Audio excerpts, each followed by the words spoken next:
Olá pessoal, sejam todos bem-vindos. Sou o professor Ricardo Jorge, professor de Biologia do FB Online. Estou com vocês aqui para resolver algumas questões preparatórias para a nossa primeira fase vestibular Unicamp 2026. Eu tenho aqui com vocês um rol de questões de vestibulares passados da Universidade de Campinas, para que nós tenhamos uma percepção, uma ideia, uma noção de como são as questões cobradas em Biologia para essa primeira fase. Então, vamos aqui nessa aula de hoje resolver essas questões, uma a uma, trazendo para vocês algumas explicações, colocando para vocês um conteúdo, para que você possa, então, a partir desse conteúdo, dessas explicações, acertar e resolver os itens, resolver as questões, ok? Então, vamos lá? O mais importante ao longo dessa aula é que você compreenda qual é o padrão de questão da Unicamp, de que forma a Unicamp costuma cobrar as suas questões, como é que ele faz a abordagem dos assuntos e de que forma, a partir da leitura do enunciado, nós conseguimos chegar à resposta correta do item. Vamos lá? Primeira questão. A primeira questão fala o seguinte: arremesso de lança, corrida. Arremesso de lança, corrida com tora, cabo de guerra, arco e flecha, luta corporal e zarabatana. Essas são as categorias em disputas nos jogos tradicionais indígenas. Os jogos tradicionais indígenas não são apenas esporte, mas também cultura e política, e contando, para além das competições, com apresentações culturais não competitivas. Para a realização dos movimentos exigidos nas diversas categorias desses jogos, os corpos dos competidores utilizam ATP, adenosina trifosfato, que é a fonte de energia celular. Sobre o ATP, escolha a alternativa correta. A questão pede para que você traga conceitos a respeito do nucleotídeo adenosina trifosfato. O ATP, adenosina trifosfato, é a nossa molécula energética. É dentro do ATP que nós guardamos energia química utilizado para o metabolismo celular. Essa adenosina trifosfato, esse nucleotídeo, é formado pelo nucleosídeo adenosina, ligado a 3 grupos fosfatos. E é entre as ligações desses fosfatos que nós encontramos a energia necessária para que tenhamos atividade metabólica. A montagem de um ATP depende de um processo de oxidação de moléculas orgânicas como a glicose. Através de uma oxidação, uma quebra da glicose e da retirada de energia da glicose, nós transferimos essa energia química presente nesse alimento calórico, nessa molécula de glicose, para as ligações entre os fosfatos na molécula de ATP. Assim, portanto, a base de nossa dieta proteica, lipídica e de carboidratos, a base de nossa dieta calórica, oferece para nossas células moléculas orgânicas calóricas que serão quebradas em nossas células, serão oxidadas, para que através da quebra e da oxidação dessas moléculas, a energia possa ser retirada de uma glicose, por exemplo, e transferida para as ligações de fosfato lá no meu ATP. Assim, portanto, o ATP é a nossa molécula energética utilizada em nosso metabolismo celular. Vamos aos itens. Sobre o ATP, escolha a alternativa correta. Parte da energia da quebra do ATP é eliminada sob a forma de calor, e outra parte realiza funções celulares, como a contração de fibras musculares. O item A, pessoal, ele é verdadeiro. Nenhuma máquina apresenta rendimento igual a 100%. Então, todas as vezes que nós quebramos a molécula de ATP, precisamente entre os grupos fosfatos, para remoção de energia para o nosso metabolismo, uma parte dessa energia é desprendida na forma de calor, há um desperdício dessa energia na forma de calor. Está verdadeiro a letra A. Por que o item B está errado? Olha o que ele fala. A principal função do ATP é fornecer as proteínas, carboidratos e as enzimas para os processos celulares, como a contração de fibras musculares. O ATP não é fonte de proteína nem carboidrato, muito menos enzimas. A função do ATP é oferta de energia a partir da quebra das ligações entre os grupos fosfatos. Letra C. O ATP é gerado pela quebra de gorduras e proteínas e acontece dentro do complexo de Golgi das células musculares. É verdade que o ATP é gerado pela quebra de gorduras, proteínas e também de carboidratos. Mas a quebra desses carboidratos, a quebra dessas gorduras e dessas proteínas, Ocorre dentro do citoplasma da célula, numa primeira etapa da respiração celular, e como continuidade, ocorre ainda na respiração celular dentro das mitocôndrias. Então, a organela citoplasmática que está por trás da geração de ATP, desse processo de respiração celular para a produção de ATP, é a mitocôndria, e não o complexo de Golgi. Lembrando que nós temos dois processos de quebra de glicose e transferência de energia para o ATP. É a fermentação, que é a quebra parcial da glicose, e a respiração celular, que é a quebra total dessa glicose. Tanto a fermentação quanto a respiração geram ATPs. O saldo energético, o maior montante de ATP gerado, se dará pela respiração celular. E como eu já disse, depende de mitocôndria para que possa ocorrer.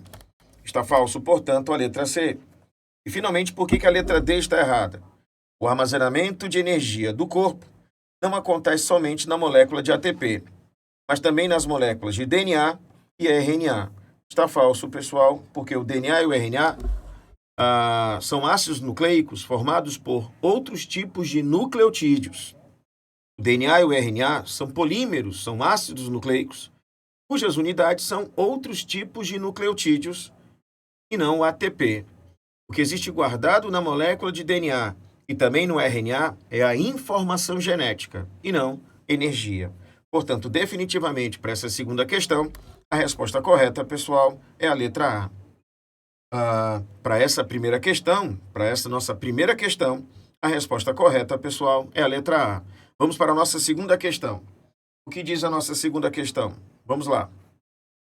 Análises de amostras arqueológicas de milho de Minas Gerais e do Peru revelam assinaturas genéticas específicas indicando que o milho, que chegou ao Brasil no período pré-colombiano, ainda não estava completamente transformado para agricultura e consumo. Provavelmente, as populações humanas da Amazônia foram responsáveis por continuar esse processo. Naquele momento, indígenas da região já tinham grande experiência no manejo e na seleção de uma variedade de espécies, como feijão, abóbora e mandioca. Há cerca de 1000 anos, uma segunda leva da planta, geneticamente diferente e já completamente adaptada ao consumo, veio do México e passou a ser plantada no norte da Amazônia. O encontro das duas levas pode ter acontecido no norte de Minas Gerais. Essa é uma questão, pessoal, que traz alguns aspectos relacionados à seleção artificial. A seleção artificial é o método em que a espécie humana intervém selecionando alguns indivíduos que apresentam algum tipo de caráter especial ou caráter de interesse para a espécie humana, e fazendo a seleção desses indivíduos, nós então promovemos o seu desenvolvimento. Prestem bem atenção que há uma diferença sutil entre seleção natural e seleção artificial. A seleção artificial ela é necessariamente executada e orientada por interesse do homem, da espécie humana. Nós selecionamos indivíduos que apresentam características de nosso interesse entre o conjunto da população e privilegiamos o desenvolvimento e o cruzamento desse indivíduo. A seleção artificial, mais uma vez, nós humanos fazemos a intervenção para selecionar de forma deliberada e intencional indivíduos que apresentam características apropriadas, características de nosso interesse. Já na seleção natural, quem promove a seleção, quem promove a escolha é o ambiente. E o ambiente sempre promove a seleção daqueles indivíduos que apresentam adaptações para essas condições impostas pelo ambiente. Assim, portanto, através de uma seleção natural, é o ambiente que promove na população a seleção daqueles indivíduos que apresentam aptidões, que apresentam adaptações para as circunstâncias que ali estão. Muitas vezes, numa seleção artificial, nós escolhemos indivíduos que, de forma natural, por seleção natural, talvez não apresentem adaptações e, muito provavelmente, talvez não fossem selecionados de forma positiva, mas que, para o nosso interesse comercial, para o nosso interesse alimentício, eles são selecionados. Assim, portanto, o que o texto descreve, pessoal, é uma seleção artificial por intervenção, claro, da espécie humana, que escolhe indivíduos entre a população que apresentam algum interesse comercial, econômico, nutricional para a nossa espécie. Então, a resposta correta dessa questão, pessoal, não pode ser a letra A, porque ele fala sobre seleção natural, que produz um fenótipo vantajoso para indivíduos e posteriormente se mantém nas populações. O que vimos aqui, pessoal, é uma seleção artificial e não uma seleção natural. E por isso também a letra B está falsa. A seleção natural, em relação ao qual, sem as mutações, nenhuma mudança ocorreria nas populações das espécies. Nós temos alguns aspectos que promovem essa seleção, esse processo de evolução.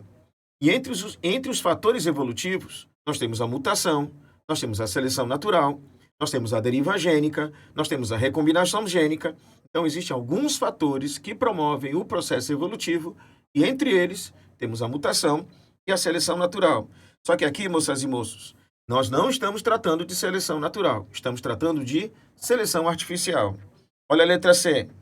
A seleção artificial entre espécies vegetais que gera um fenótipo desvantajoso, diminuindo sua chance de sobrevivência. Ora, na seleção artificial, nós temos, a partir de uma decisão de um interesse do homem, a escolha de indivíduos que apresentam alguns aspectos que trazem interesse econômico, alimentar para a espécie humana. Por isso, pessoal, o item C está falso. Não é um processo em que gera um fenótipo desvantajoso. O item correto, pessoal, é a letra D. Veja o que ela fala. Seleção artificial, ou seja, um processo pelo qual os seres humanos selecionam as características desejáveis de plantas e animais. Por isso que o item correto dessa segunda questão é a letra D. Beleza? Tranquilo? Vamos agora à terceira questão. Vejam vocês o que diz a terceira questão. Vamos lá? Bom, terceira questão. Abel Rodrigues é um artista e conhecedor da floresta do povo indígena Nonuia, nascido na Amazônia colombiana. Foi treinado desde a infância para ser um conhecedor das diversas espécies botânicas da floresta, seus usos práticos e sua importância ritual. Em seus desenhos, quase nunca as plantas são apresentadas sem os animais que se nutrem de seus frutos e suas folhas. Grande parte de seus desenhos integram ciclos mais ou menos extensos que retratam determinados ecossistemas em estágios distintos de crescimento, com uma observação muito detalhada da sucessão ecológica da floresta. Bom, a questão pergunta: sobre o processo de sucessão ecológica em florestas tropicais, indique a alternativa correta. Bom, turma, sucessão ecológica é um evento em ecologia que explica a geração e a formação de biomas equilibrados, de biomas estáveis, florestas que nós chamamos clímax, a partir de um longo tempo, onde para que surgisse essa floresta, esse bioma clímax, foi necessário que lá no início uma comunidade pioneira inaugurasse o espaço, colonizasse o espaço, modificasse esse ambiente, tornando-o mais adequado para que então uma segunda comunidade, uma comunidade seral, viesse a substituir, viesse a suceder aquela primeira que havia inaugurado. Essa segunda que sucede à primeira, a pioneira, ela também traz mudanças ao ambiente, melhorias ao ambiente, para que outra população, na verdade, para que outra comunidade possa vir sucedê-la. E assim, de forma sucessiva, ao longo de muito tempo, comunidades vão sucedendo umas às outras, e ao suceder, trazendo melhoria e maior produtividade ao ambiente, maior teor de águas e nutrientes e material, favorecendo o ambiente até que, finalmente, nós tenhamos, ao final dessa sucessão, a instalação de uma comunidade que não será mais substituída, ela será chamada de comunidade clímax, perfeitamente equilibrada, que apresenta um alto grau de complexidade, uma elevadíssima produtividade primária bruta, e aí, portanto, eu tenho o meu estágio final da sucessão ecológica. Então, sobre a sucessão ecológica, vejamos os itens. Vejam o que diz o item A. O processo de sucessão ecológica acontece apenas num período chuvoso e de forma pontual. Não. A sucessão ecológica é um processo lento e contínuo, que atravessa centenas de anos, onde a partir de uma comunidade pioneira que inaugura um espaço completamente inóspito, adverso e inabitado, nós temos ao longo de centenas de anos posteriores a formação de uma comunidade clímax, que é a floresta tropical, como foi desenhada ali por Abel Rodrigues. A letra A está falsa, porque não ocorre apenas em período chuvoso e de forma pontual. É de forma lenta e contínua durante centenas de anos. Olha a letra B. A clareira é resultante do nascimento de uma nova árvore e diminui a germinação de outras sementes. Está falso. A clareira, pessoal, é resultado de um evento em que nós temos a abertura de um espaço. Dentro de uma floresta, quando aparece uma clareira, esse evento, o surgimento de uma clareira, é resultante, por exemplo, de uma queda de árvore ou morte de algumas espécies vegetais que ali estão. Assim, portanto, quando nós temos uma clareira, devemos sempre imaginar que naquele espaço houve um processo em que algumas árvores caíram e foram derrubando as outras, ou mesmo morte de vegetais que ali estejam. Não resultante do nascimento de uma nova árvore, como indica a letra B, por isso que está falso. Vamos à letra C. A floresta tropical é um mosaico de áreas em diferentes estágios de sucessão ecológica, que é verdade. E por que a floresta tropical é um mosaico de áreas em que diferentes estágios de sucessão ecológica? Porque quando nós temos a formação de algumas lareiras, e isso é muito interessante, quando aquela floresta extensa, algumas áreas tornam-se lareiras, nessas lareiras nós teremos o reinício de uma sucessão. Não será mais uma sucessão ecológica primária, pois agora nós não teremos um substrato mineral inaugurado por uma comunidade pioneira, até que depois de muitos anos forme-se a floresta.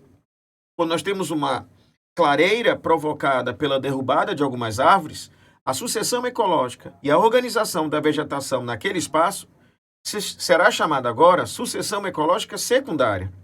E a sucessão ecológica secundária, ela se dá numa área em que já havia uma floresta anterior, que foi derrubada, que foi removida, com resquícios de matéria orgânica, para que aquela comunidade que venha a inaugurar aquela área já encontre um substrato orgânico e comece uma sucessão ecológica de forma mais intensa e mais rápida. Por isso, a floresta tropical é um mosaico porque nós encontramos vários estágios de sucessão.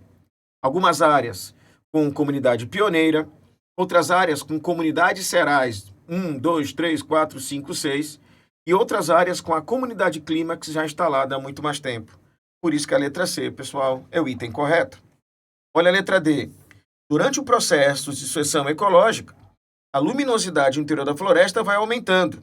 Absolutamente. Isso está falso. Ao longo da sucessão ecológica, com um tamanho maior da vegetação, o extrato arbustivo, o extrato herbáceo, ele começa a receber menor teor de luminosidade. O extrato de árvores mais elevadas, ele vai apresentar uma copa, um dossel maior, vai promover a retenção maior da luz e uma menor luminosidade acaba alcançando as regiões mais baixas desse solo. Acaba diminuindo a luminosidade no interior da floresta. Então, ao longo da sucessão ecológica, a partir de espécies pioneiras de menor porte e as espécies sucessoras serais que vão aumentando de tamanho, até que finalmente tenhamos plantas de grande porte lá na comunidade clímax, a tendência é que o grau de luminosidade venha a diminuir em função do grande porte dessas plantas lá na comunidade clímax. Assim, portanto, para a terceira questão, o item correto, pessoal, é o item C. Tranquilo? Vejam vocês todos que as questões da Unicamp são questões, turma, que elas são bastante diretas em relação ao conteúdo. Você precisa ter domínio do conteúdo, você precisa saber bem o conteúdo de biologia, há sempre um comando contextualizado, há sempre um comando trazendo informações acerca dessa biologia no cotidiano, mas você precisa, a partir do comando e da leitura do texto, saber o que pergunta e qual é o tema da questão, para que você, explorando os seus conhecimentos, que eu tenho certeza são vastos, possa encontrar o item correto. Vamos agora a mais uma questão. É assim a prova da Unicamp. Questões que apresentam temas atuais, principalmente temas atuais, e uma vez que a questão traz um tema atual, lá nas perguntas e, naturalmente, nas respostas que você vai encontrar, você precisa colocar todo o seu conhecimento. É um conhecimento denso, vasto, rico, e isso você certamente tem. Vamos a mais uma questão. Quarta questão. A vegetação do cerrado é constituída por espécies adaptadas a uma condição ambiental que inclui a presença de fogo. As espécies vegetais conviveram com o fogo durante a sua evolução, sendo selecionadas por esse fator. Muitas delas chegam a exigir a ocorrência de queimadas periódicas para sua sobrevivência e reprodução. Isso é um dado importante. Algumas espécies necessitam da ocorrência de queimadas, queimadas periódicas, para que haja sua sobrevivência e, sobretudo, reprodução. O fogo as revigora e aumenta seu poder competitivo, embora não seja uma exigência para todas as formas de vida do bioma. Há algo peculiar e curioso no cerrado. O bioma cerrado ele apresenta algumas condições ambientais que provocam a seleção dos vegetais que ali estão.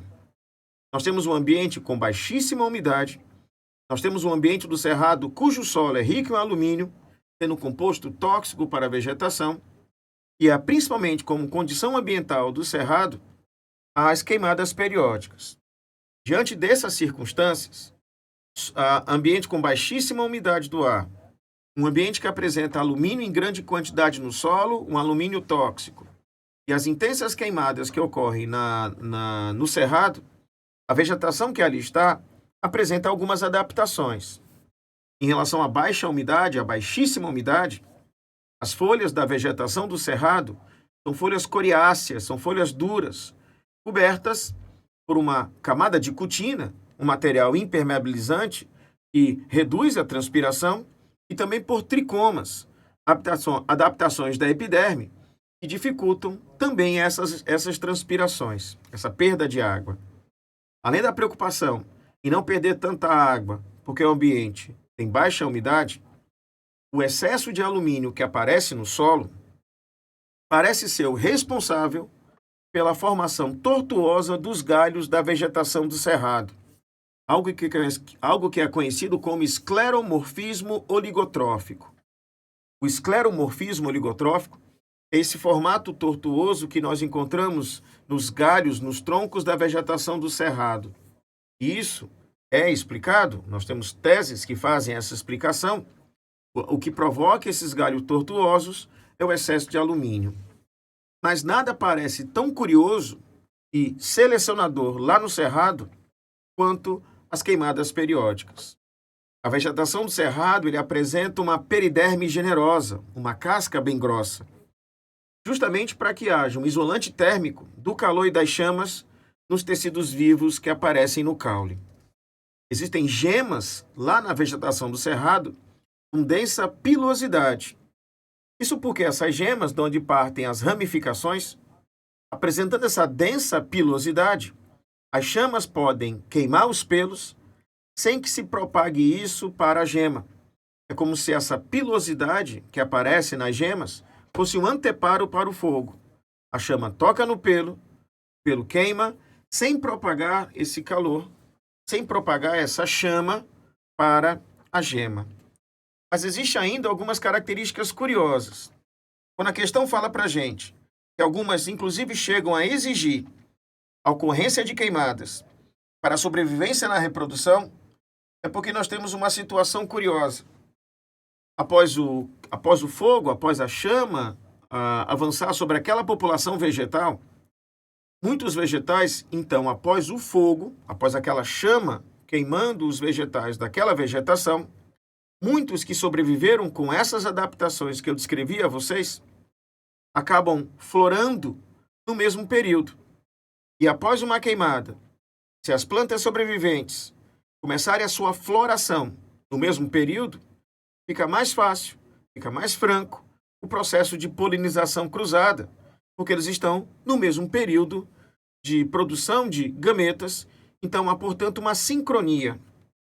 Nem todas as plantas certamente apresentarão essa sincronia, mas, em geral, quando ocorre uma queimada, em uma população de vegetais da mesma espécie, a recuperação após a queimada e a floração se dará no mesmo período, uma sincronia favorável para a reprodução desses indivíduos e a geração de novos indivíduos. Portanto, olha o que fala. Sobre o fogo, no cerrado, assinale a alternativa correta. A intensificação das queimadas no cerrado provocadas pelo ser humano, seja por balões, seja por descuido, seja para renovar os pastos, favorece a conservação do bioma. Não. Ele pode ajudar algumas espécies a manter a sincronia das suas florações depois que a queimada atingiu e eles sobreviveram, mas existe, claro, um impacto negativo no ambiente, pois promove perda de biodiversidade. Então, não favorece a conservação. Está falso a letra A. Vamos para a letra B. As queimadas, tanto naturais quanto provocadas pelo ser humano, predominam na estação das secas. O que acontece entre os meses de outubro e março? É verdade que essas queimadas elas são favorecidas pela estação seca da vegetação. Existe uma condição da vegetação que está seca, sendo mais suscetível à queima, e como existe uma área lá no Cerrado de intensa chegada de relâmpagos, esses relâmpagos podem promover nessa vegetação seca, nessa estação seca, para essa vegetação que também está seca, as chamas. Só que tem um pequeno erro aqui nessa questão. Período seco, pessoal, esse período de seca são os períodos que envolvem o primeiro semestre. Sendo mais preciso, pessoal, após o período de março, seria exatamente nos meses de abril e maio. São esses 2 meses aqueles que nós temos a maior quantidade de registros de queimadas, que é exatamente nesse período, abril e maio, que nós temos essa boa quantidade de seca. É aquilo que nós tratamos como outono e inverno. É nesse período, outono e inverno, que nós temos abril e maio, esse período de maior intensidade das chamas do fogo. Por isso que a letra B está falsa. Vamos para a letra C. Além de estimular a floração, o fogo desincroniza esse processo entre indivíduos da população, dificultando o cruzamento entre eles. É exatamente o contrário, foi aquilo que eu falei para vocês. O fogo ele acaba fazendo com que todos os vegetais que sobreviveram a esse fogo, vegetais de uma mesma população, que tenham sobrevivido a esse fogo, a floração, a partir daquelas gemas, a floração ocorrerá no mesmo período. Se a floração ocorre no mesmo período, a formação dos grãos de pólen e dos gametas femininos lá nos carpelos, lá nos pistilos, acaba ocorrendo no mesmo momento. E isso favorece a fecundação cruzada, porque existe agora uma sincronia na fertilidade desses indivíduos. Então o fogo não desincroniza, ele sincroniza, faz com que tenham floração no mesmo período e, portanto, a polinização cruzada, a fecundação cruzada, ela fica mais evidente. Está falso o item C. Vamos para o item D. A espessa camada de Suber. Lembre-se que o Suber é a terceira e última camada daquele revestimento chamado de periderme. A periderme ela é formada pelo Suber, pelo felogênio e pelo feloderma. O Suber é um tecido morto, rico em suberina, ele é suberificado, e quando você tem vegetais com generoso Suber, esse generoso Suber, em alguns vegetais, como o sobreiro, lá na Península Ibérica, ele é utilizado para a confecção de cortiça. Além do Suber morto, lá na periderme, nós encontramos o felogênio, esse que apresenta atividade meristemática secundária, e é ele quem está produzindo esse Suber, e esse mesmo felogênio está produzindo a feloderma. O felogênio, portanto, em atividade meristemática secundária, fabrica o Suber e fabrica o feloderma. E os três juntos configuram-se esse novo revestimento chamado de periderme. A periderme ali das plantas do cerrado ela é bem grossa. É uma casca grossa para que então haja um isolamento térmico e do calor dos tecidos vivos que estão internos ao caule. Então, a espessa camada de sub que envolve os troncos e galhos no cerrado é uma característica do extrato arbóreo arbustivo, interpretada como adaptação ao fogo. O entender, moças e moços, ele é verdadeiro. Certíssimo. Tranquilo. Vamos à sexta questão. Nem perder tempo. Nós estamos passeando aqui sobre todos os temas, na grande maioria dos temas que tratam a biologia, para essa prova da Unicamp 2026, primeira fase. Estamos resolvendo as questões da Unicamp e vocês estão percebendo que nessas questões nós temos um texto, um comando, muitas vezes trazendo algum aspecto da atualidade.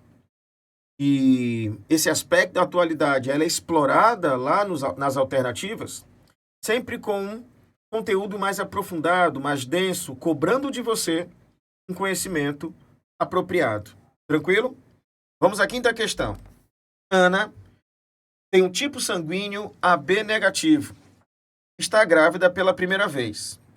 O pai de seu filho, Manuel, tem o tipo sanguíneo O, também RH negativo.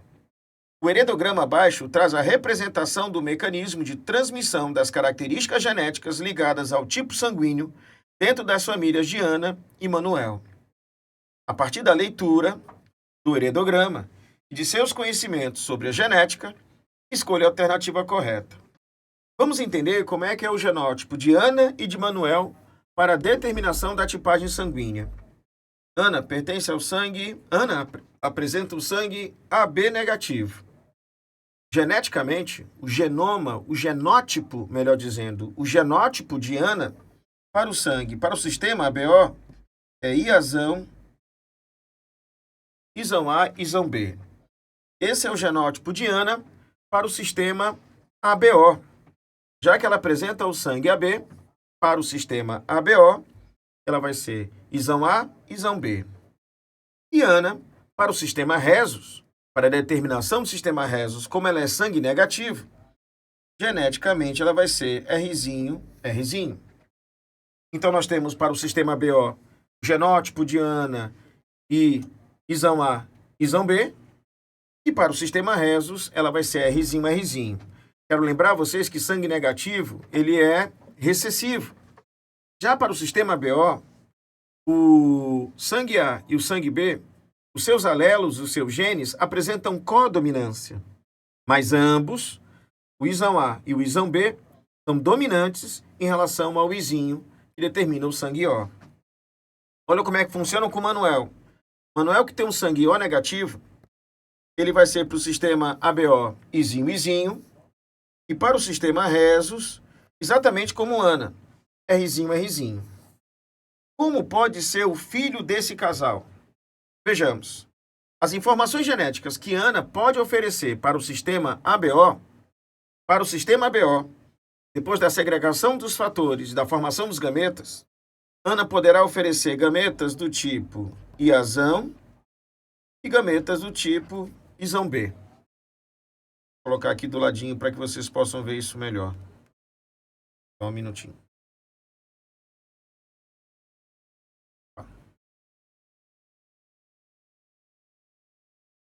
Agora sim. Vou colocar aqui do lado, pessoal, para ficar melhorzinho. Pronto, vamos lá. Então, quem são os filhos desse casal? A Ana pode oferecer ou alelo Iazão ou alelo Izão B. E quem são os alelos oferecidos por Manuel após a segregação dos seus fatores? Após segregar os fatores, Manuel pode oferecer Izinho e Izinho. A única informação genética que Manuel tem em seus cromossomos para a determinação da tipagem sanguínea do sistema ABO é o Izinho. Então, os filhos de Manuel e Ana poderão nascer com sangue A, heterozigoto, e com sangue B, heterozigoto, para o sistema ABO. E para o sistema Rhesus? Vejam que para o sistema Rhesus, Ana poderá oferecer apenas Rzinho. E da mesma forma, Manuel também só poderá oferecer Rzinho. Então, os filhos de Ana e Manuel poderão ter duas possibilidades fenotípicas. Eles poderão ter filhos A negativos ou filhos com sangue B negativo. E geneticamente, como podem ser os filhos desse casal? Os filhos podem ser heterozigóticos iazão izinho, e heterozigoto e Bzão izinho para o sistema BO, e para o sistema Rhesus, apenas Rzinho, Rzinho. Feito esses cálculos, vamos então às respostas. Olha o que fala. Na letra A, as chances de o filho nascer com o mesmo tipo de sangue da mãe são de 50%. Ora, o sangue da mãe é AB, e nenhum dos filhos tem a menor possibilidade de ser AB. Por isso que a letra A é falsa. Letra B. A criança não terá tipo sanguíneo O. É verdade. Ou a criança que vai nascer é sangue A ou sangue B. Mas será RH negativo. Exatamente. Em relação ao sistema Rhesus, essa criança é necessariamente negativa. De pais que também são negativos, Rzinho, Rzinho. O que a letra C está errada? Ana poderia doar sangue para o Manuel, mas o contrário não é possível. É exatamente o contrário. Manuel pode doar sangue para Ana. Afinal de contas, Manuel é sangue O. O é para nós o indivíduo doador universal. A Ana, ela é receptora universal. Ela é sangue AB. Então, a Ana poderia receber o sangue de Manuel, mas nunca doar o sangue para Manuel. Isso está falso, item C. E item D. Ana terá que tomar a vacina anti-RH devido à incompatibilidade sanguínea do bebê. Aqui nós temos alguns ajustes a serem colocados. Primeiro que não é de fato uma vacina. O que essa Ana vai tomar, pessoal, é um soro contendo anti-RH. E esse soro anti-RH só será aplicado na mãe imediatamente após o parto, quando existe uma incompatibilidade feto-materna para o sistema Rhesus. E essa incompatibilidade, ela deve ter o seguinte desenho. A mãe, ela precisa necessariamente apresentar o sangue negativo e o filho nascer com sangue positivo. Se tivermos esse cenário de mãe negativa para filho positivo, é necessário, então, intervir com a aplicação de soro contendo imunoglobulina anti-RH logo após o parto. Por isso, moças e moços, nessas circunstâncias, como a mãe é negativa, como Ana é negativa, e os filhos que vão nascer, todos eles são negativos, não existe aquele cenário obrigatório. E repito, para que haja incompatibilidade feto-materna na eritroblastose fetal, é preciso que a mãe tenha sangue negativo e o filho venha nascer com sangue positivo. E não é o caso aqui. Essa questão, tanto a mãe quanto as crianças têm sangue negativo, por isso não será necessária a aplicação do soro anti-RH. Quinta questão, portanto, letra B, o item correto. Tranquilo? Beleza? Podemos continuar? Tá tudo bem com vocês? Como é que vocês estão? Vamos lá? Vamos para a sexta questão. Olha o que fala a sexta questão. A proteína verde fluorescente, em inglês, Green Fluorescence Protein, GFP, observada pela primeira vez na água-viva, a Equorea victoria, tornou-se uma das ferramentas mais importantes usadas na biociência contemporânea.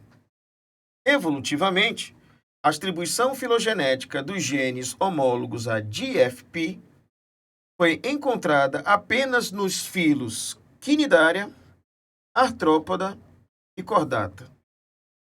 Veja, a questão diz que essa proteína verde, ela é produzida, ou seja, ela é gerada a partir de genes que são encontrados apenas no material genético dos filos Quinidária, Artrópodo e Cordata. Vejam vocês que os filos Quinidária, Artrópodo e Cordata são filos de animais que apresentam uma distância do ponto de vista evolutivo. Explicando melhor para vocês isso. Nós temos entre os 9 filos que nós estudamos em zoologia, poríferos, quinidários, plateumintos, nemateumintos, moluscos, artrópodos, anelídeos, equinodermas e cordatos, esses são os 9 filos. Nós temos os filos quinidária, artrópode e cordatas em locais distintos. Veja, olha a sequência, não a sequência do processo evolutivo, mas eu diria uma sequência de complexidade. Entendo o termo complexidade não como mais ou menos evoluído, nada disso. Mas se eu pegar, por exemplo, os poríferos que não tiveram a formação do seu desenvolvimento embrionário de uma gastrulação, os poríferos não alcançaram durante o desenvolvimento embrionário a etapa de gástrula, o que faz dos poríferos indivíduos sem tecidos, sem folhetos embrionários.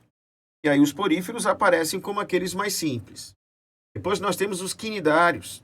Esses conseguiram chegar na gastrulação e já apresentam tubo digestivo, já apresentam folhetos embrionários. Mais tarde nós temos plateumintos e nemateumintos. Todos esses que eu falei até agora são indivíduos protostomados. E, na verdade, os poríferos nem folhetos apresentam. Mas todos esses que eu falei até agora são indivíduos que tiveram a formação, alguns deles de folhetos embrionários, são protostomados, com exceção dos poríferos, e todos eles, até então, são indivíduos que não conseguiram formar celoma. Os três primeiros, poríferos, quinidários e plateumintos, são definitivamente acelomados, e os nemateumintos são indivíduos pseudocelomados.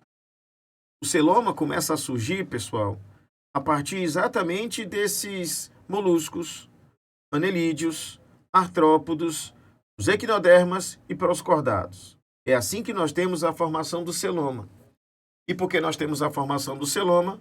Porque nós temos uma quantidade generosa de mesoderma, nós temos agora folhetos embrionários, os três sendo formados, enfim, nós temos uma maior complexidade. Mas é curioso que esses genes apareceram para esses três. O gene apareceu para um acelomado, que é o quinidário. O gene apareceu para um celomado protostomado, que é o artrópodo. E apareceu para um celomado deuterostomado, que é um cordato. Bem distantes lá, eu diria, da taxa do processo evolutivo. Apresentando uma distância grande. Os três juntos, por exemplo, jamais formariam um grupo monofilético. Não, não é assim. Por isso, como é que eu posso explicar? Esses três indivíduos passaram a ter, eles todos, esse mesmo gene em comum. Será que esse gene em comum que gera essa fluorescência surgiu para os três a partir de um ancestral? Não. E por que não? Porque eles não formam um grupo monofilético. E mais do que isso, esses três, se tivessem herdado essa característica de um ancestral, todos aqueles que compartilham com esses características muito próximas do processo evolutivo também deveriam ter herdado essa característica. Penso eu, portanto, o seguinte: todos esses indivíduos, quinidários, artrópodos e cordatos, são indivíduos que tiveram desenvolvimento embrionário formando gastrulação, formaram folhetos embrionários e formaram tecidos. Eles são, portanto, metazoários. Os poríferos que não chegaram na gastrulação e, portanto, não formaram folhetos, os poríferos são chamados de parazoários. Mas aqui, todos eles são metazoários. A questão é que todos são metazoários, todos têm essa ancestralidade em comum de indivíduo que chegou na gastrulação e formou os folhetos embrionários, mas que, de forma independente, na história evolutiva de cada um deles, apareceu essa característica. Independente, em cada um deles, surge essa novidade evolutiva que é a produção desse material fluorescente. Assim eu posso afirmar exatamente aquilo que é retratado na letra A. Olha o que fala. Todos eles têm a mesma origem de um metazoário e eventos independentes de perda de genes em vários clados, menos neles. Olha que coisa curiosa. Houve um evento independente em que, em muitos clados compartilhados com esses indivíduos, como, por exemplo, plateumintos, nemateumintos, anelídeos, moluscos, esse gene ele foi perdido. Olha que infeliz coincidência para esses indivíduos. Talvez na ideia, todos eles têm um ancestral. Muito provável que esse ancestral trouxesse esse gene. Mas na história evolutiva, como eu já disse, de platamentos, nematelmintos, anelídeos, moluscos e equinodermas, essa característica ela foi silenciada, ela foi perdida. Então, é muito mais provável que tenha ocorrido aquilo que está descrito na letra A. Olha o que fala a letra B. Ancestrais metazoários distintos. Não. É bem provável que eles tenham vindo de um mesmo ancestral metazoário. Está falso a letra B. Olha o que fala a letra C. Ancestral metazoário comum. Sim. Manutenção do gene em todos os metazoários marinhos. Opa! Por que o item C está falso? Porque existem metazoários marinhos que aparecem, por exemplo, nos equinodermas, que não têm essa característica. Existem metazoários marinhos que aparecem no filo Annelide, que não têm essas características. Existem metazoários marinhos, como os moluscos, que não têm essas características. Então, se é verdade que esse gene veio da ancestralidade, a partir de um ancestral metazoário comum, ele não ficou restrito e funcional para os metazoários marinhos, porque existem muitos metazoários marinhos em filos que não, quinidário, artrópodo e cordado. Por isso que o item C está falso. E, finalmente, o item D. Por que ele está falso? Ancestrais metazoários distintos e eventos independentes de perda de vários clados. Que é verdade que houve uma perda independente em vários clados, nós temos acordo, nós concordamos com isso. O que não concordamos são metazoários distintos. Vieram muito provavelmente de um único ancestral.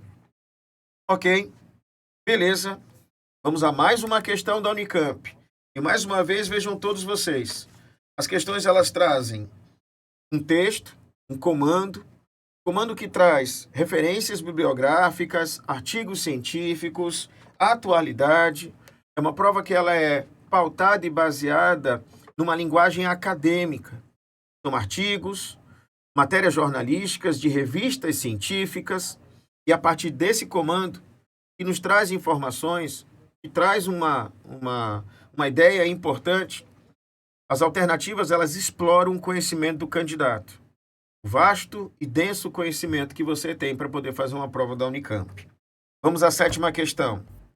As relações ecológicas podem ser representadas por modelos de fluxo de energia, cujas principais vantagens são as representações dos decompositores, da matéria orgânica armazenada no sistema e da energia despendida para a manutenção dos organismos. O modelo hipotético a seguir indica os valores de quilocalorias por metro quadrado ao ano de produtividade primária bruta, de produtividade primária líquida, de produtividade secundária líquida e de fluxo de energia indicado pelas setas. Os valores dentro das setas indicam a energia assimilada pelo próximo nível trófico. A energia assimilada pelo próximo nível trófico. Vejamos a imagem. Aqui nós temos, pessoal, e prestem bem atenção a essa questão. É uma questão ótima, uma questão muito bem elaborada, que faz uma abordagem curiosa daquilo que nós conhecemos como fluxos de energia ao longo do ecossistema. Preste bem atenção como deve ser feita a interpretação de um esquema como esse. Nós temos aqui, pessoal, o nível trófico dos produtores. Porque são eles os produtores, vou colocar bem aqui. Aqui nós temos os produtores. Porque são eles os produtores, os responsáveis pela geração dessa biomassa através do processo fotossintético e a introdução dessa energia, dessa biomassa no ecossistema. Produtividade primária bruta é todo o montante de caloria que foi gerado pelo processo fotossintético. E produtividade primária líquida, veja, produtividade primária bruta é todo o montante gerado a partir do processo fotossintético. A sigla ppb mostra o montante total gerado pelo processo fotossintético, que é na ordem de 1.000 quilocalorias por metro quadrado ao ano. ppl é a produtividade primária líquida, e vai ser exatamente aquilo que permanece armazenado nos tecidos desse produtor. e que, em tese, é o que está disponível para o outro nível trófico. Isso é algo que nós precisamos alinhar em nossa linguagem. Produtividade primária bruta foi o montante de calorias gerados pelo processo fotossintético desses produtores. Aqui, no caso, ele produziu 1.000 quilocalorias por metro quadrado ao ano através do processo fotossintético, indicado pela sigla ppb. Mas existe uma ppl, que é a produtividade primária líquida. O que significa essa ppl? É a quantidade de energia armazenada nos tecidos dessa planta e que está disponível para o outro nível trófico. E como foi que essa ppl surgiu? Ora, ele fabricou 1.000, gastou 500 no seu metabolismo e esses 500 outros ficaram disponíveis para o outro nível trófico. É assim que nós fazemos o cálculo. Esses vegetais, esses autótrofos fotossintetizantes, esses produtores, produziram 1.000, gastaram 500 em seu metabolismo e ficou disponível, na forma de ppl, 500 para o outro nível trófico. As setas indicam, pessoal, segundo o texto, aquilo que vai ser assimilado pelo outro nível trófico. E aqui eu tenho uma pergunta curiosa para fazer a vocês. Se o que ficou disponível para o outro nível trófico e está acumulado nos tecidos do produtor são 500 quilocalorias, a seta indica que foi passado apenas 200. Ora, se tínhamos 500 quilocalorias disponíveis nos tecidos dos produtores para o outro nível trófico, que era o consumidor primário, e a seta indica que houve a passagem apenas de 200, 300 quilocalorias foram para onde, moças e moços? Foram ofertadas para os decompositores. Então, esses produtores produziram 1.000 através do processo fotossintético. Desses 1.000 que eles produziram, representado pela ppb, 500 quilocalorias foram gastas no seu metabolismo, sobraram outras 500 quilocalorias, denominadas ppl, que estão disponíveis para o outro nível trófico.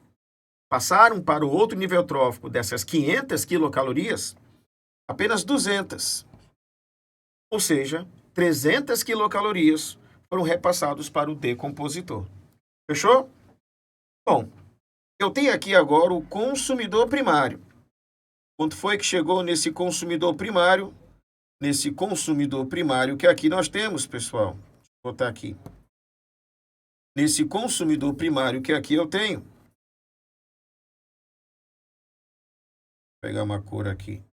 Pronto. Nesse consumidor primário que eu tenho, o PSL, que é a produtividade secundária líquida, é aquilo que está disponível para o outro nível trófico. Olha que coisa interessante. Chegaram 200, mas estão disponíveis para o outro nível trófico apenas 100. Significa, portanto, dizer que esse consumidor primário, dos 200 que chegaram, ele utilizou para o seu metabolismo 100. E esses outros 100 estão disponíveis em seus tecidos para os outros níveis tróficos. Mas, professor Ricardo, existe 100 quilocalorias em produtividade secundária líquida disponível para o outro nível trófico, mas pela seta só passou 60. O que significa isso? E das 100 disponíveis para o outro nível trófico, passaram 60 para o consumidor secundário e 40 foram dispensadas para os decompositores. Estamos entendendo como é feita a conta? Vamos tentar mais uma vez. Quanto foi que passou agora para o consumidor secundário? Passou 60. 60 quilocalorias por metro quadrado durante um ano passou para o consumidor secundário. Mas dessas 60 calorias, eu tenho apenas 20 disponíveis para o outro nível trófico. Como é que eu faço essa interpretação? As 60 quilocalorias que saíram do consumidor primário e que chegaram ao consumidor secundário, dessas 60 calorias, 40 calorias foram utilizadas pelo consumidor secundário e sobraram 20 quilocalorias, representadas por essa PSL.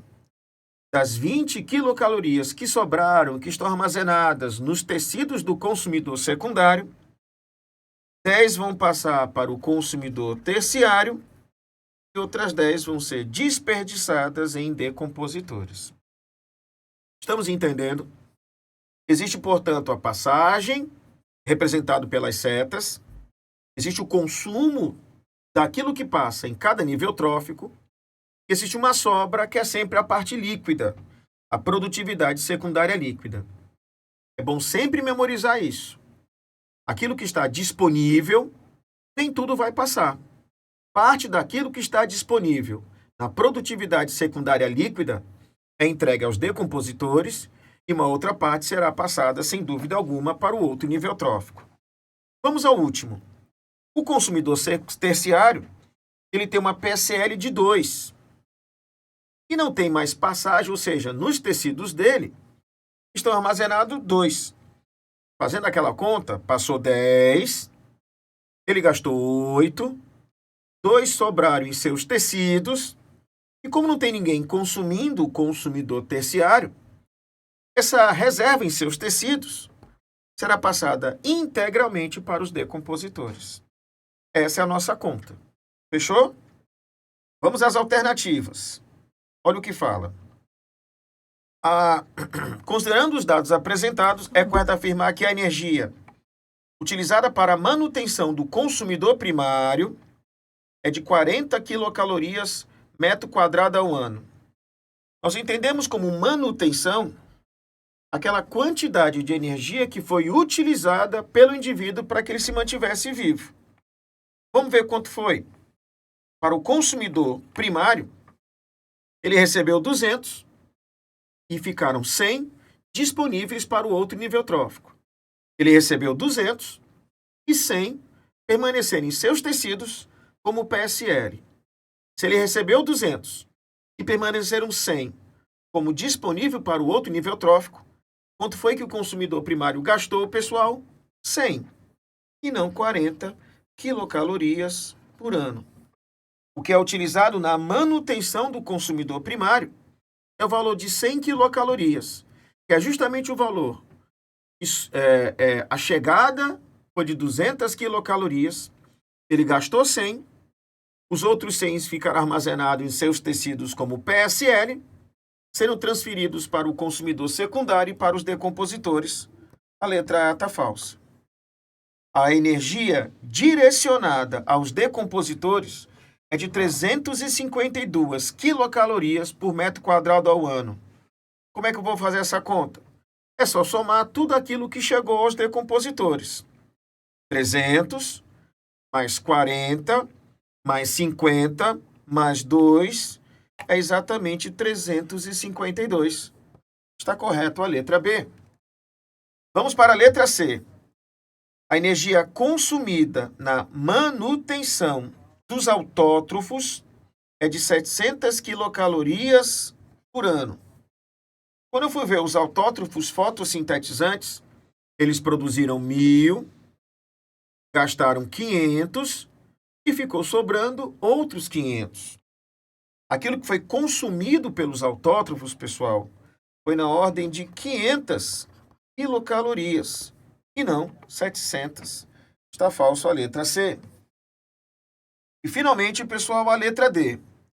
A energia assimilada pelos carnívoros é de 270 quilocalorias.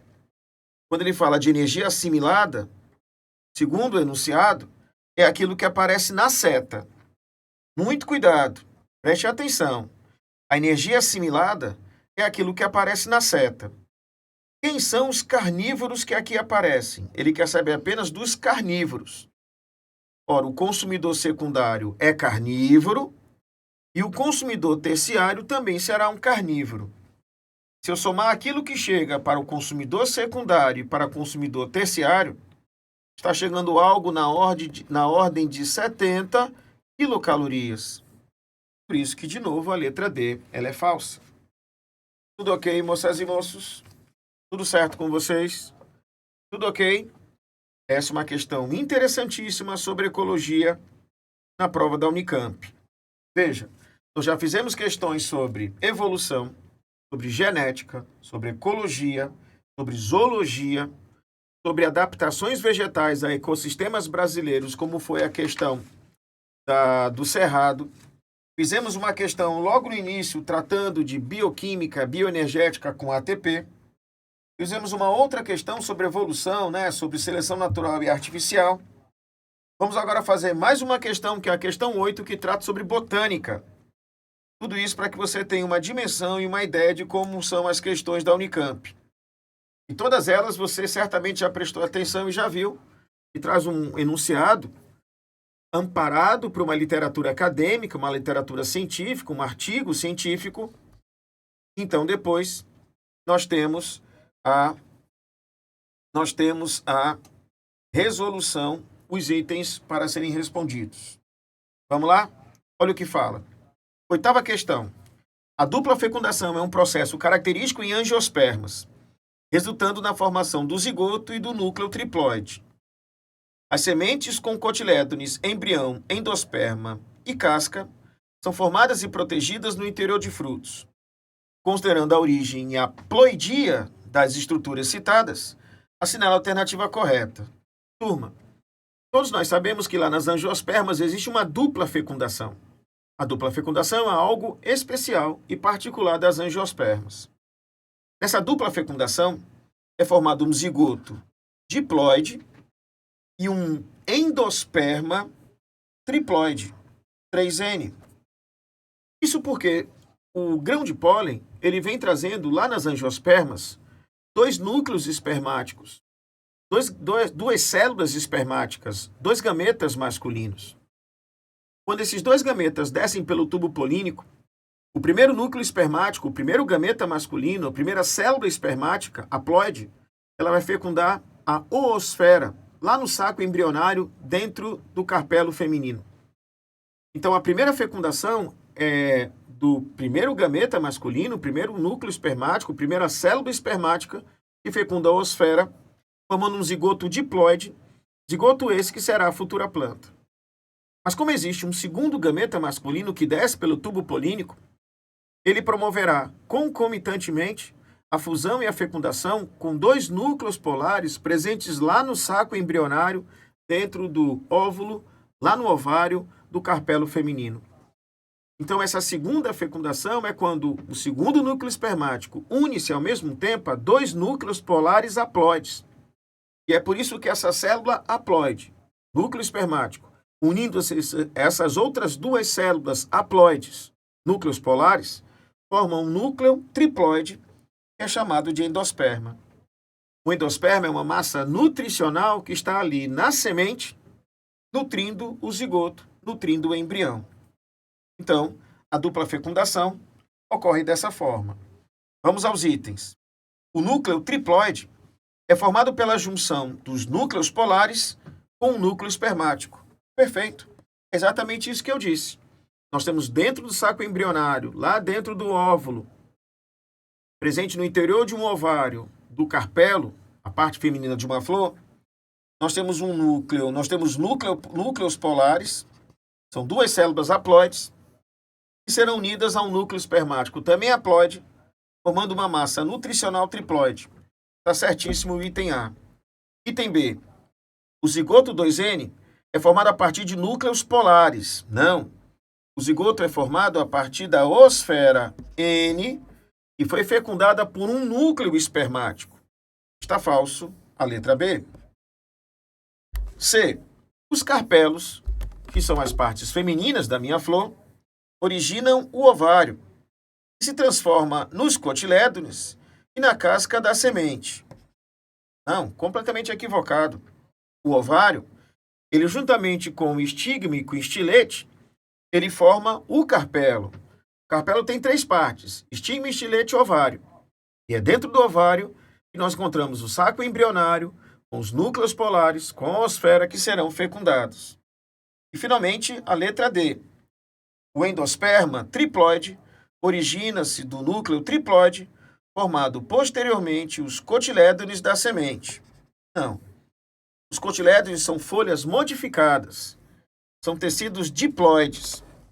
O que ocorre, na verdade, É uma transferência do nutriente do endosperma para a semente. Na verdade, para o cotilédone, né? A cotilédone são folhas modificadas diploides. O que ocorre é a transferência nutricional do cotilédone para, na verdade, a transferência nutricional do endosperma para o cotilédone. O endosperma é aquela massa nutricional, os nutrientes vão gradativamente sendo transferidos para os cotilédones, que são folhas modificadas. Ok, moças e moços? Vamos a mais uma questão. Vamos para a 9ª questão. Preparados? Vamos a ela. 9ª questão. Ela fala o seguinte: a necrose pancreática infecciosa, NPI, é uma doença viral que causa elevada mortalidade em salmões de água doce e água salgada. Em 2007, descobriu-se que a resistência à doença era hereditária. E as empresas de criação começaram a implementar a seleção familiar. Em 2008, estudos genéticos identificaram um único locus do cromossomo 26 que poderia explicar de 80% a 100% da variação na resistência ao vírus da NPI. Desde 2009, a resistência à NPI do salmão pode ser avaliada por marcadores de alelos de resistência. O número de mortes dos salmões em decorrência dos surtos de NPI diminuiu significativamente de 2009 a 2015. O potencial da produção de peixes para alimentar uma crescente população global pode ser aumentado por avanços na genética e na biotecnologia. Vejam que questão curiosa.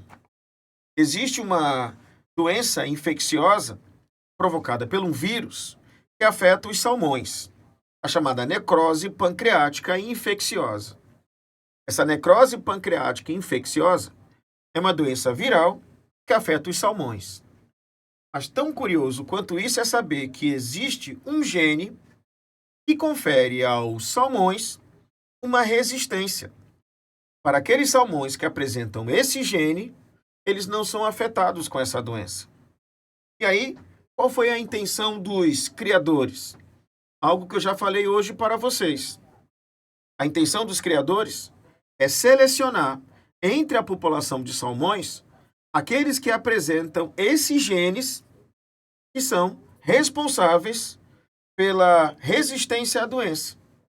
E se nós fazemos a seleção dos salmões que são resistentes originalmente a essa doença, e são resistentes porque apresentam os genes, ao selecionar esses salmões e promover o cruzamento entre esses salmões, há uma grande probabilidade de a prole e a população gerada a partir desses cruzamentos apresentar genes que promovam a resistência.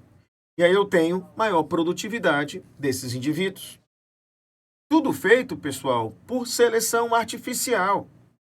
Processo esse conhecido como melhoramento genético, planejamento familiar. O melhoramento genético, pessoal, não é uma técnica, não é uma biotécnica de manipulação de material genético. Não é transgenia, não é clonagem. É apenas um melhoramento dos indivíduos, selecionando quais são os tipos de cruzamentos entre estes que darão indivíduos que apresentam uma genética mais resistente. Trazendo uma narrativa, o que nós vamos fazer no melhoramento genético? Nós vamos identificar e selecionar alguma característica de interesse. Aqui, no caso, resistência a esse vírus. Se nós identificamos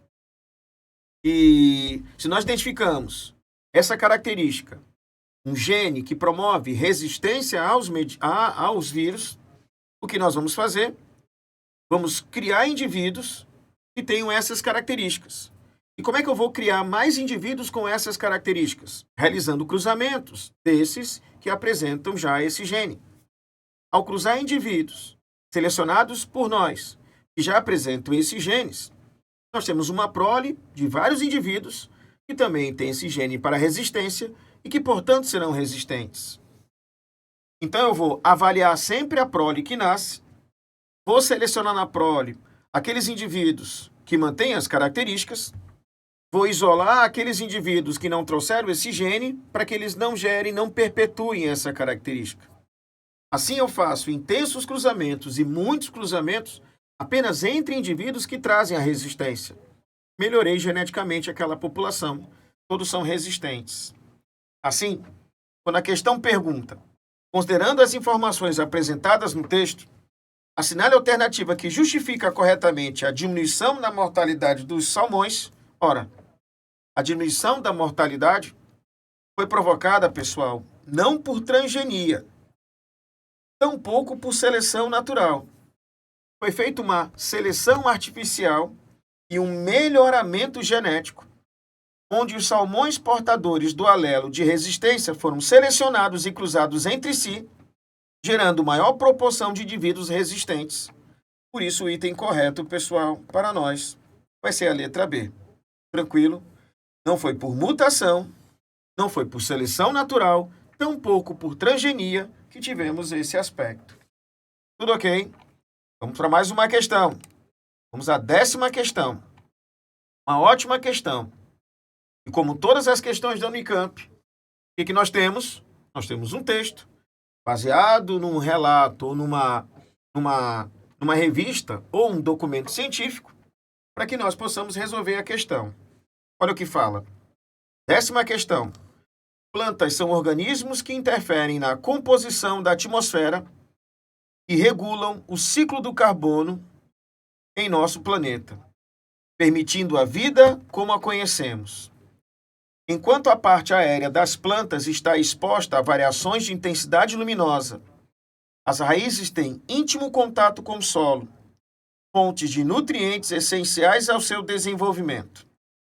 Considerando a figura a seguir, e a biologia de uma planta terrestre mesófita, na ausência de luz, assinale a alternativa que identifica corretamente as moléculas nas posições numeradas. As setas indicam o sentido do movimento das moléculas. Pessoal, a questão fala sobre plantas mesófitas. As mesófitas são diferentes, pessoal, das xerófitas, que são bem diferentes das plantas hidrófitas. Então, nós temos, deixa eu colocar aqui, fazer a concordância de gênero adequada. Então, na verdade, as xerófitas, hidrófitas e mesófitas. Quem são elas? As xerófitas são de ambientes secos. As hidrófitas de ambiente com uma boa quantidade de água no solo. E as mesófitas são aquelas que apresentam uma quantidade média de água e luminosidade. As mesófitas são plantas que apresentam uma quantidade, repito, intermediária. As suas necessidades de água e de luz são intermediárias se eu compará-las às xerófitas e às hidrófitas.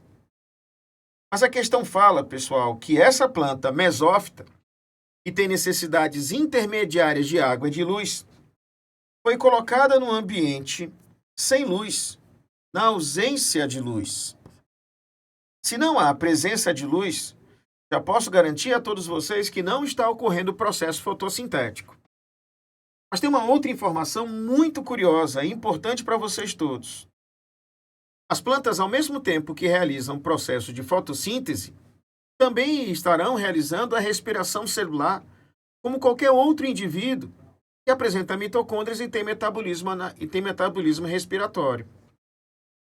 As plantas, assim como a gente, o tempo todo, ao longo da vida, durante todo um dia, fazem respiração celular. Mesmo de dia, mesmo de noite, na presença de luz, na ausência de luz, sempre haverá o processo de respiração.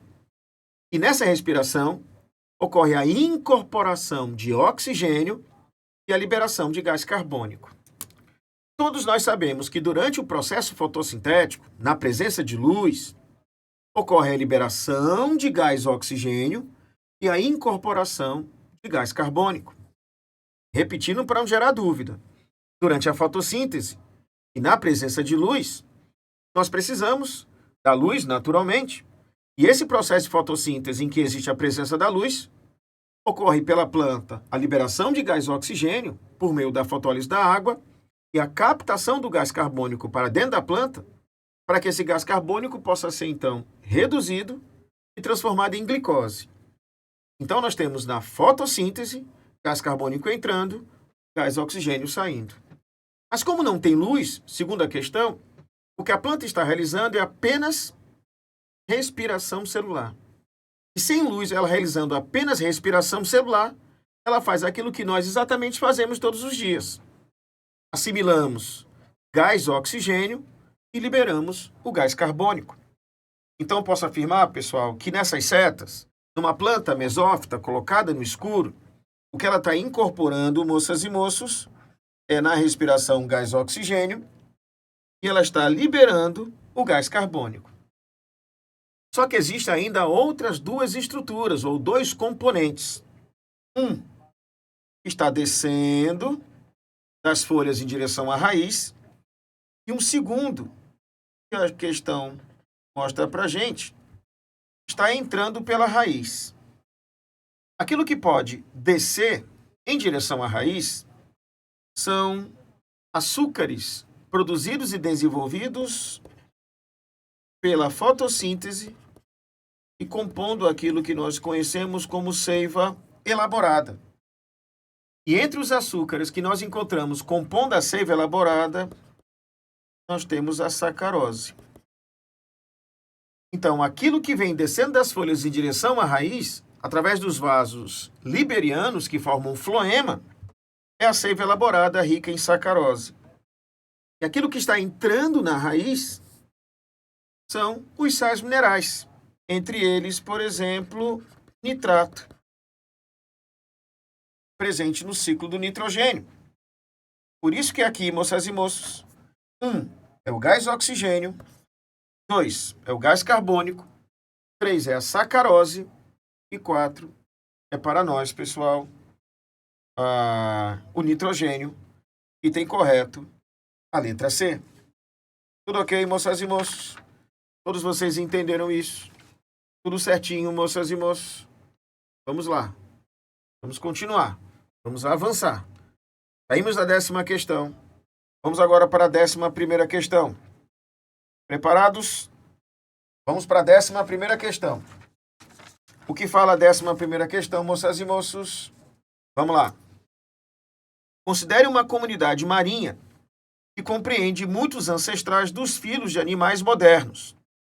Considere ainda que uma adaptação proficiente foi introduzida em uma única espécie. O resultado da adaptação seria um rápido aumento tanto na abundância relativa da espécie quanto no espaço explorado por ela. As interações bióticas podem ser consideradas agentes de seleção e a interação das comunidades de espécies em seus próprios ambientes seletivos é uma fonte de diversificação. O rápido aumento da espécie seria seguido por uma desaceleração da proliferação de novos tipos ecológicos. A tragédia dos comuns, quando os interesses ou ações de uma espécie são prejudiciais à comunidade como um todo, deve ser evitada para o sucesso da comunidade marinha.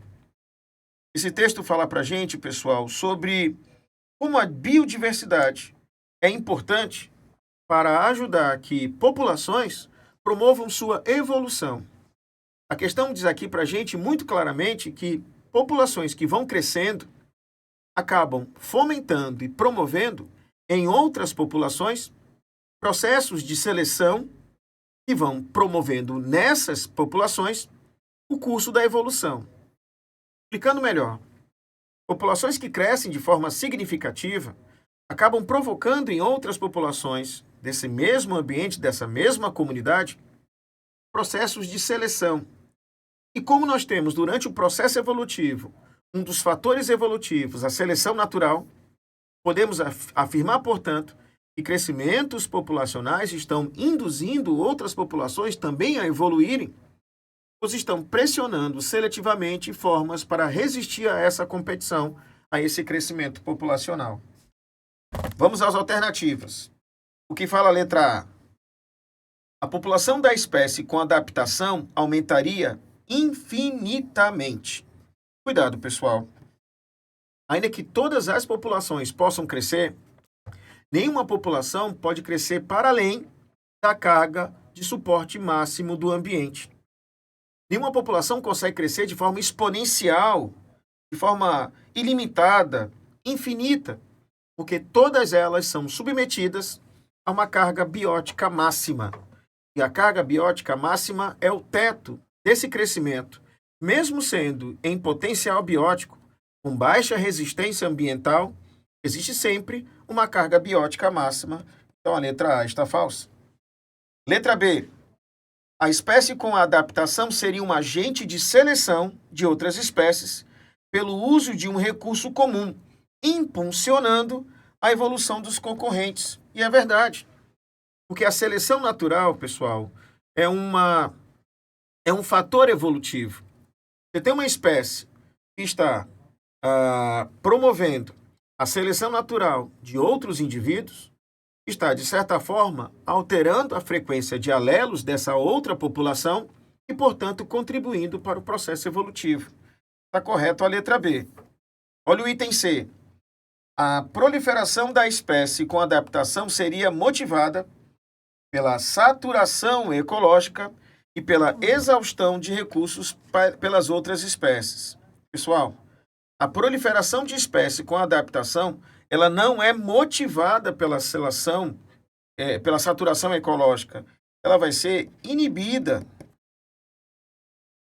Ocorre uma inibição da proliferação da espécie em função da saturação ecológica. Está falso a letra C. Letra D.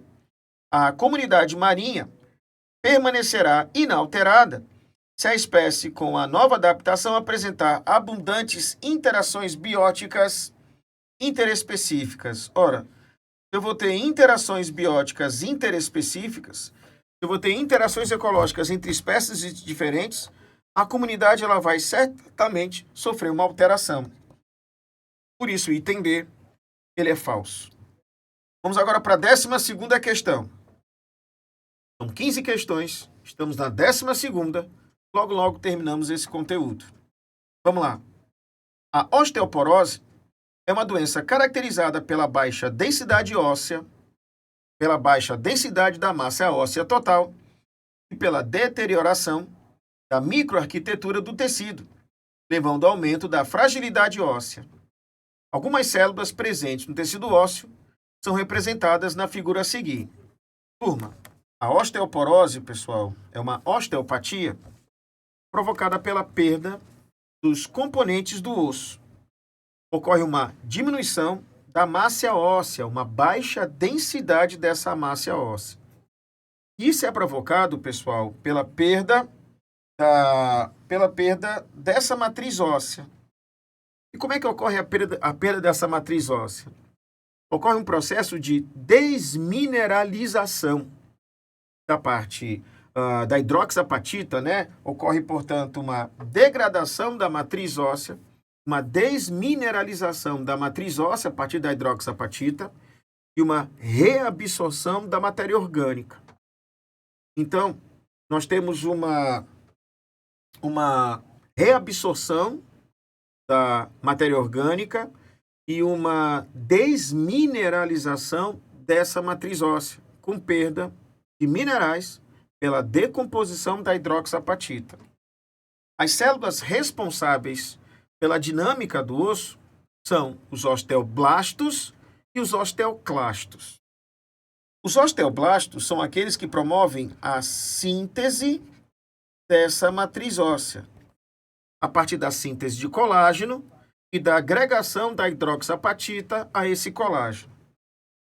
Já os osteoclastos são responsáveis pela degradação dessa matriz. Então, deixa eu colocar bem direitinho para vocês aqui. Enquanto os osteoblastos, eles botam, olha aí, ó, osteoblastos, eles sintetizam matriz óssea. Os osteoclastos, eu até consigo ouvir os osteoclastos desmineralizando, decompondo, degradando a matriz óssea. Enquanto um faz a síntese, outro faz a degradação da matriz óssea. Um promove a síntese, outro a degradação. Assim, portanto, considerando as informações apresentadas e seus conhecimentos sobre o tecido ósseo, é correto afirmar que a osteoporose, ora, como eu disse, é o aumento da degradação da matriz óssea feita por aqueles que decompõem a matriz óssea. E quem decompõe a matriz óssea, pessoal, os osteoclastos, estão desmineralizando. Osteoclastos, estou vendo eles batendo assim, ó, clastos, tranquilo? Não pode ser aumento por ação dos osteoblastos. Os osteoblastos não produzem a redução, tampouco é uma redução na reabsorção, é um aumento na reabsorção, por isso que o item D também está falso. Vamos para as últimas questões. 13ª, fala o seguinte: a teníase e a cisticercose são doenças parasitárias que ainda preocupam as entidades sanitaristas. São medidas que controlam a incidência dos casos dessas parasitoses. Lavar bem o alimento e tomar água fervida ou filtrada para evitar a teníase e a cisticercose são duas morbidades, são duas entidades de um mesmo parasita ou de um mesmo verme, a tênia. A diferença é que a contaminação para gerar teníase e a contaminação para gerar cisticercose se dá de forma diferente. Para que você tenha a teníase, você precisa ingerir, pessoal, a larva presente na carne de porco ou na carne de boi. Essa larva, chamada de cisticerco, é o que nós encontramos lá na carne do porco e na carne do boi. Agora, se você ingerir os ovos desse verme, você terá em seu organismo a cisticercose, que pode apresentar uma modalidade mais grave quando os ovos tornam-se cisticercos em regiões cefálicas, chamado essa morbidade de neurocisticercose. Então, guarde isso. A ingestão das larvas presentes na carne causam a teníase e a ingestão dos ovos presentes no ambiente, por exemplo, na água de abastecimento, causam a cisticercose. Ambos são doenças provocadas pelo Platelminto teniasolium, Tranquilo? Então vamos lá. Olha o que fala a letra A. Ingestão de ovos dos platelmintos, causadores dessa doença, ajuda a combater a cisticercose. Mas não tem nada a ver com o caramujo. Porque o caramujo, pessoal, é da esquistossomose. Olha a letra B. A ingestão de ovos dos nematelmintos, essa é uma doença de platelminto. Tá claro? Essa é uma doença de platelminto. Letra C. A ingestão de cisticercos, isso de fato promove a teníase. Cisticerco presente onde, pessoal? Na carne de porco e de boi, até agora tranquilo. E controlar a população de vetores. Não há vetores, é contaminação direta pela ingestão de ovos. O item correto, pessoal, é para nós a letra D. Ingestão de ovos do parasita e cozinhar adequadamente carne de porco e de boi para evitar a ingestão de cisticerco, no caso da teníase. Ingerir os ovos do parasita causa a cisticercose. Comer carne de porco e de boi contaminada com cisticerco provoca a teníase. Últimas duas questões, vamos a elas. Olha o que fala. Uma equipe de paleontólogos descreveu recentemente um papagaio gigante a partir de fósseis encontrados na Nova Zelândia. O Heracles inespectatus viveu no Mioceno, pesava aproximadamente 7 quilos e não voava. Sabemos que as aves atuais são descendentes dos dinossauros, que herdam características importantes desses seres e viveram há milhões de anos. Assinar a alternativa que indica corretamente características de aves atuais possivelmente herdadas dos dinossauros. E aqui foi um ai Jesus nesse vestibular na Unicamp. Nós sabemos, pessoal, que aves e dinossauros apresentam ancestrais em comum. Aves e dinossauros, pessoal, apresentam uma ancestralidade comum. E entre esses ancestrais em comum, nós temos o Archaeopteryx, que é um ancestral comum entre aves e dinossauros, que viveu há cerca de 200 a 145 milhões de anos atrás, lá no período Jurássico. Existem algumas características nesse Archaeopteryx que são compartilhadas entre dinossauros e aves. E é exatamente isso que ele quer. Uma característica compartilhada entre aves e dinossauros. Algo que as aves apresentam, as aves atuais, têm daquele ancestral comum aos dois. E o que esse Archaeopteryx apresentava? Apresentava mandíbulas com dentes, algo que as aves atuais não apresentam. Apresentava uma longa cauda, apresentavam penas modificadas e apresentavam também endotermia. Pode parecer estranho, pessoal, mas nós tínhamos dinossauros plumados. Esses dinossauros emplumados ou plumados são dinossauros que apresentavam penas. Penas não em todos, mas em alguns, e por isso a endotermia e as penas são estas características que nós temos compartilhadas entre aves e dinossauros a partir desse ancestral Archaeopteryx, que viveu no Jurássico há cerca de 200, 145 milhões de anos atrás. E, finalmente, a última questão. Graças às campanhas de vacinação, 15ª, a poliomielite foi considerada erradicada no Brasil. O último caso foi registrado em 1989. Contudo, o Ministério da Saúde constatou cobertura vacinal alarmante, abaixo de 50%. E em 312 municípios brasileiros de 2018. A vacinação é a única forma de prevenção da poliomielite. É uma questão de responsabilidade social contemplada no Programa Nacional de Imunizações do Ministério da Saúde. Vamos aos comandos, vamos às perguntas. Letra A. A poliomielite é uma doença viral contagiosa. Sim, é verdade, contágio direto. E pode ser transmitida através da ingestão de água ou alimentos contaminados pelas fezes do doente. Sim, é de contaminação direta através de secreção dos doentes. Secreções que podem ser eliminadas inclusive pela boca ou através de alimentos contaminados pelas fezes. O que a letra B está errada? Porque a doença, embora viral, não apresenta vetores. Está falso a letra B, é de contato direto. A letra C está errada porque não é uma doença bacteriana. A poliomielite é uma doença viral. E, de novo, a letra D está errada porque não é doença bacteriana. É doença viral, a poliomielite. Uma dica para vocês.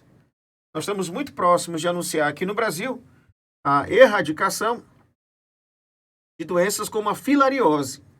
Por isso, como a Unicamp gosta muito de trazer novidades em suas questões através de textos acadêmicos, dê uma olhada sobre a filariose. Filariose é uma das doenças que está no rol daquilo que nós estamos vendo como erradicada no país. Tranquilo?